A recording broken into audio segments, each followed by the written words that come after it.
Sidang kasus dugaan ujaran kebencian dengan terdakwa drummer grup band Superman is Dead, Igede Ari Astina alias Jering SID, kembali berlanjut secara virtual pada Kamis 1 Oktober 2020.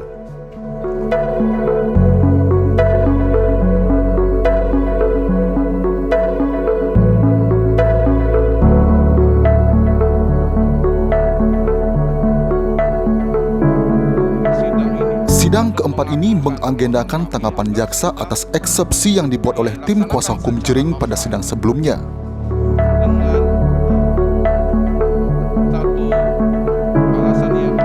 Tanggapan dari jaksa atas eksepsi Jering ini dibacakan secara bergantian. Dalam tanggapannya, JPU meminta majelis hakim yang diketuai Ide Ayu Nyoman Atnya Dewi menolak eksepsi yang dibacakan tim kuasa hukum Jering SID yang diketuai Iwayan Gendo Swardana.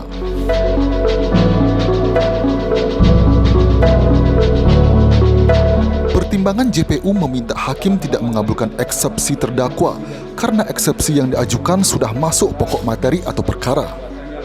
Selain itu, tim penasihat hukum terdakwa dalam eksepsinya telah mengakui atau membenarkan jika terdakwa benar mengunggah postingan di Instagram pada 13 Juni 2020. Postingan terdakwa itu berlanjut pada 15 Juni 2020. Postingan itu yang kemudian dianggap Ikatan Dokter Indonesia atau IDI telah mencemarkan nama baik dan menjadi ujaran kebencian. JPU juga menolak tudingan penasihat hukum yang menyebut dakwaan tidak memenuhi kualifikasi syarat pembuatan dakwaan dan JPU tidak memahami dakwaan alternatif.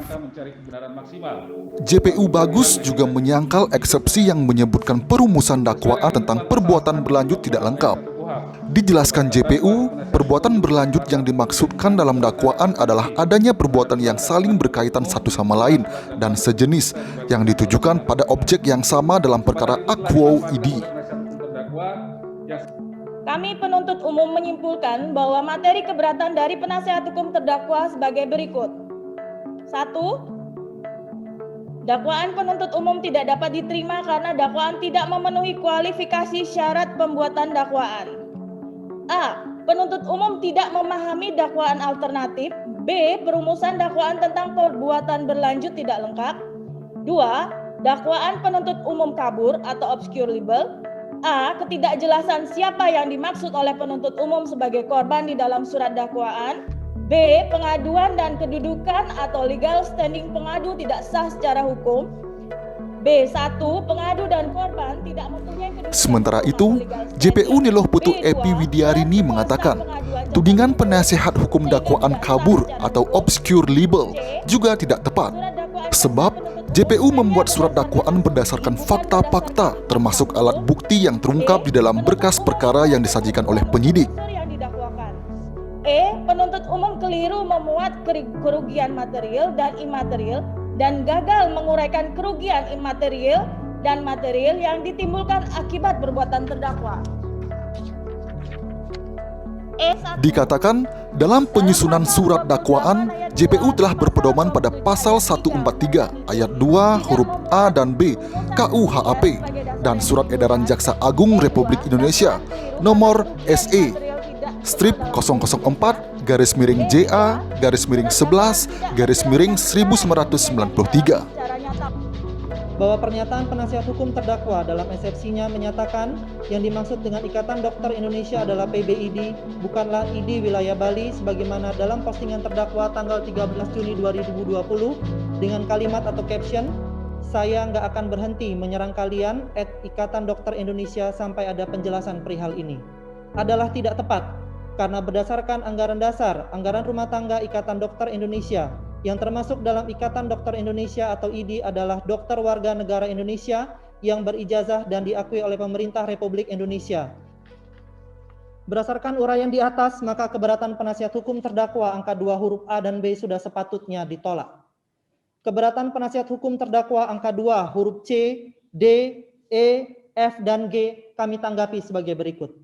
Bahwa keberatan angka 2 huruf C, D, E, F, dan G yang diajukan oleh penasihat hukum tersebut adalah telah menyentuh materi perkara yang diperiksa dan dibuktikan kebenarannya pada persidangan selanjutnya yang pada dasarnya merupakan substansi atau materi perkara yang menjadi objek pemeriksaan dalam perkara ini. Sementara itu, JPU M. Anugrah Agung Faizal menyebut materi keberatan lainnya dari penasihat hukum dinilai telah menyentuh materi perkara yang menjadi objek pemeriksaan.